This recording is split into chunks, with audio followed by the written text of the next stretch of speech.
안녕하세요. 저는 결혼한 지 2년 된 20대 후반의 여성입니다. 창창한 앞길에 걸리적거린다며 저더러 신우딸 데려다 키우라는 무개념 시어머니 때문에 남편과 이혼하게 되었네요. 저는 전문대를 졸업한 뒤 곧바로 취직해서 2년 정도 중소기업을 다녔습니다. 그러다 혼자 시장에서 전집을 운영하시던 어머니가 손목을 다치시게 되면서 저에게 도와줄 수 있느냐 부탁하셨고, 그러다가 이참에 가게 일을 배워보면 어떻겠냐는 제안을 받게 되었습니다. 할머니 때부터 해오던 가게라서 남에게 팔거나 정리를 하시기는 싫으시다고 하셨어요. 마침 제가 다니던 회사도 벌이가 특별히 좋다거나 비전이 썩 좋은 편이지 않았기에 저도 이참에 한번 해볼까 싶어서 전집 일에 뛰어들게 되었네요. 다른 건 몰라도 시장 안에 있어서 손님도 항상 많았던 가게 때문에 제가 지금의 남편을 만나기 전까지 제 또래의 다른 누군가처럼 연애를 한다거나 할 여유가 없었습니다. 장사 때문에 정신없는 저를 이해해준 남편과 연애를 시작하고 그 자상함에 결혼까지 하게 되었네요.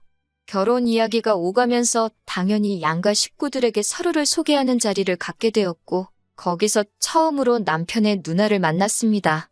저보단 6살이 많고 남편보다는 2살이 많은 신우는 남편 말에 의하면 집안의 기둥이라고 하더라고요. 명문대를 나와서 대기업을 다니고 있었던 미혼의 신우는 남편의 표현을 빌리자면 시부모님께 한 달에 생활비로 200만 원씩 드리는 대단한 딸이었습니다. 하지만 신우와 제 사이는 처음부터 그렇게 좋지 못했네요. 처음 남편 집에 갔던 날, 신우와 시어머니 두 분 다 빵을 좋아한다 하길래 유명한 베이커리에서 케이크를 사갔습니다. 집 안으로 들어서자 시부모님이 오는데 힘들지는 않았냐며 저를 환대해 주셨습니다. 긴장을 많이 한 상태였는데 다정히 맞아주셔서 한숨 돌릴 수 있었어요.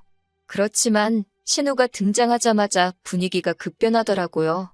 신우는 차 타고 에어컨 쐬면서 시원하게 왔을 텐데 고생은 무슨 고생이냐며 한마디를 하더군요. 그리고는 온 가족이 모여서 서로 어색한 분위기도 풀 겸 간단한 이야기를 시작했는데, 신우가 대뜸 남편한테 둘이서 수다 떨고 그럴 때 수준 차이는 안 나냐고 묻더라고요. 엄청 조심스러운 척 제 눈치를 살피면서도 제 학벌과 직업을 가지고 저를 무시하려는 의도가 다분했습니다. 저도 당하고만 있는 성격은 아니라서 시아버지께 시어머님이랑 이야기하실 때 수준 차이 같은 거 느껴지시냐고 물었습니다. 그러자 순간 찬물을 끼얹은 듯 분위기가 가라앉았어요. 시아버지가 부부 사이에 무슨 수준 차이냐고 허 웃고 넘기시더라고요. 제가 그러니까요라고 한마디 맞장구를 치니 신우가 얼굴이 벌개져선 자긴 밥 생각 없다고 방에 홀랑 들어가 버리더라고요. 결혼 후 얼마 지나지 않았을 때는 이런 일도 있었습니다. 원래 전집은 명절이 제일 바쁜데 일손을 구하기가 너무 어려워서 저뿐만 아니라 손목이 아프신 친정어머니와 이제 은퇴하신 친정아버지까지 모두 동원되어야 했어요. 게다가 저희 시댁은 차례를 지내지 않기 때문에 저는 남편에게 혹시 명절 당일날 점심 지나고 가면 안 되겠냐고 조심스레 물었어요. 다행히 남편도 장사 대목인데 그렇게 해야지라며 흔쾌히 그러자고 하더라고요. 저는 뒷말 나오지 않게 남편에게 시댁에 잘 이야기해달라고 신신당부를 했습니다. 하지만 명절 당일날이었어요. 열심히 장사를 하고 있는데 신우에게서 전화가 오더라고요.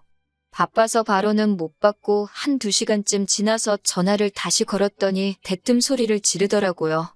저더러 못 배운 티를 이렇게 낸다면서 시댁이 웃음냐고 고래고래 소리를 질러요.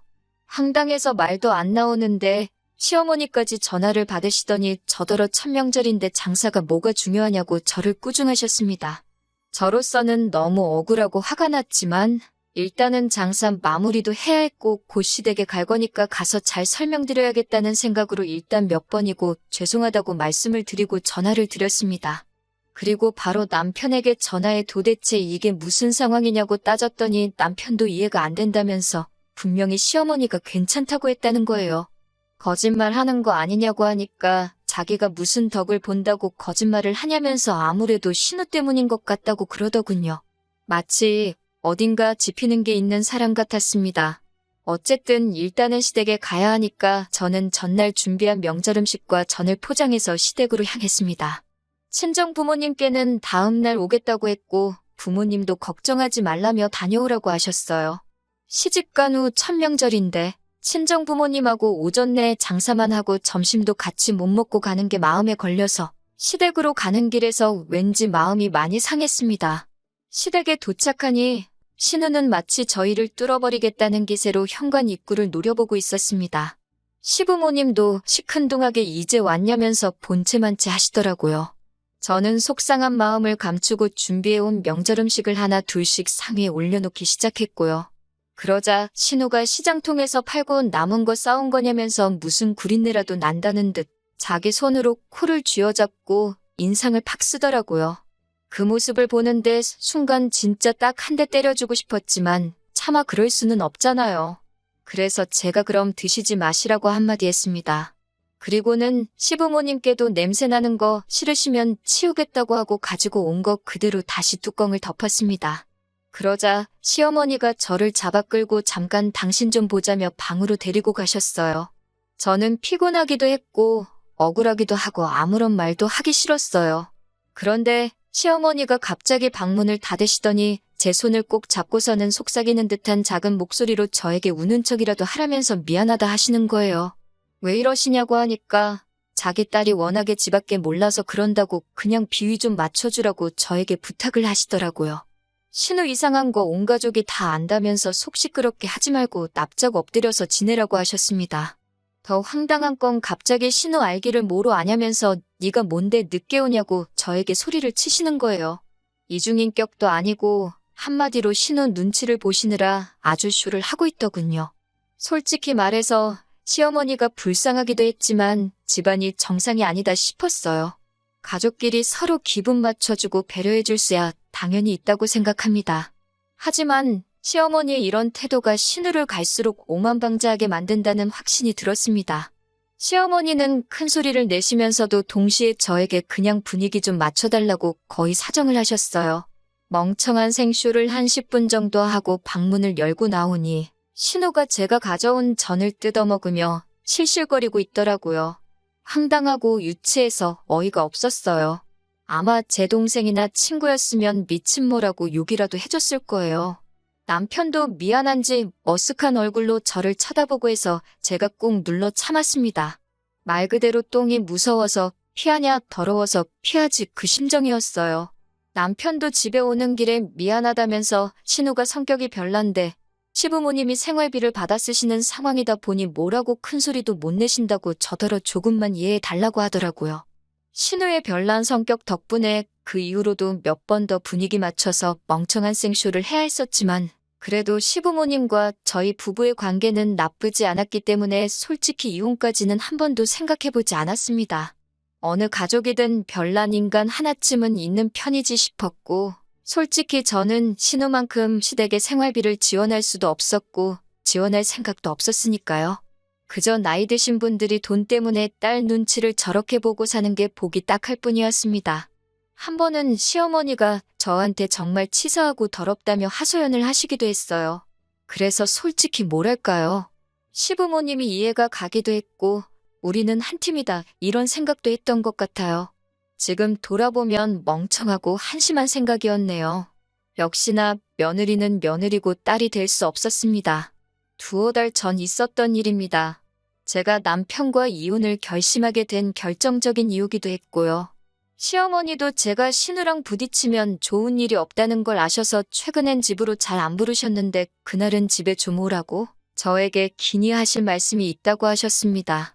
저는 속으로 신우가 제 흉이라도 봤나 보다 하고 크게 생각 안 하고 갔습니다. 또 그 시덥지도 않은 생쇼를 연기하는 건 이제 일도 아니었거든요. 그런데 집에 들어섰는데 신우가 웬일로 왔냐면서 저를 반겼습니다. 사람이 죽을 때가 되면 안 하던 짓을 한다더니 왜 저러나 싶어서 오히려 기분이 싸하더군요. 그렇게 저와 남편 그리고 신우와 시부모님 온 가족이 거실에 모였습니다. 평소와는 다른 분위기가 숨이 막히더라고요. 결국 제가 무슨 일로 이렇게 다 모인 거냐고 묻자 남편이 쭈뼛거리면서 일단 그동안 다 미안했다면서 이번 한 번만 더 이해해달라고 하더군요. 짜증난 제가 뜸들이지 말고 이야기를 하라고 하니 시어머니가 방에서 아이를 한 명 데리고 나오셨습니다. 4살이라는데 신우랑 완전히 똑같이 생겼더라고요. 제가 누구냐고 물으니 남편이 신우 딸이라고 하더라고요. 황당하고 어이가 없었어요. 결혼도 안 한 신우가 어떻게 이렇게 큰 딸이 있냐고 하자 신우가 갑자기 펑펑 울어버리는 거예요. 자기 이제 어떡하냐면서요. 그런 신우를 시아버지가 달랜답시고 방으로 데리고 들어갔고 저는 자세한 상황을 듣게 되었습니다. 시부모도 몰래 낳았던 딸이 있었는데 그 아빠가 사고로 세상을 떠나면서 그 가족이 애를 데리고 신우를 찾아왔답니다. 자기들은 이제 능력이 안 돼서 못 키우니까 엄마인 신우더러 알아서 하라고요. 그러면서 시부모님은 결혼도 안 한 신우가 애가 있으면 앞으로 시집도 못 가고 어쩌냐고 그러시는 거예요. 그렇다고 우리 핏줄을 어디 남한테 보낼 수도 없지 않냐면서 제 눈치를 살피시더군요. 설마 막장 드라마에서나 보던 이야기를 하시려는 건 아니겠지라는 생각이 머리에 스치는 순간 시어머니가 저를 보며 그래서 말인데 저더러 키우면 안 되겠냐 하셨습니다. 호적에 올려야 학교도 가고 한다면서 미혼인 신우 호적에 올릴 수는 없지 않냐고요. 더 화가 났던 건 남편은 이 모든 상황을 이미 알고 있었더라고요. 남편은 정말 미안하다면서 자기도 신우가 너무너무 밉고 싫지만 한 가족인데 어떡하냐고 받아줘야 하지 않겠냐고 그러더군요.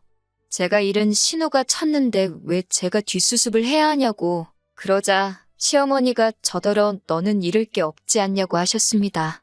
신우는 학벌부터 직업까지 소위 엘리트 코스만 살아왔는데 그런 인생의 오점을 남겨서야 되겠냐면서요. 그 말을 듣는데 얼마나 어이가 없던지요. 남편도 시어머니 거든다고 한다는 소리가 자기는 저를 볼 때 학벌이나 직업 같은 건 하나도 신경 안 썼대요. 하지만 신우가 자기처럼 마음 넓은 남자를 만난다는 보장도 없지 않냐면서 저더러 정말 운이 좋은 여자라고 그러더군요. 도대체 무슨 개소리를 하는 거냐고 결국 제가 소리를 확 질렀습니다.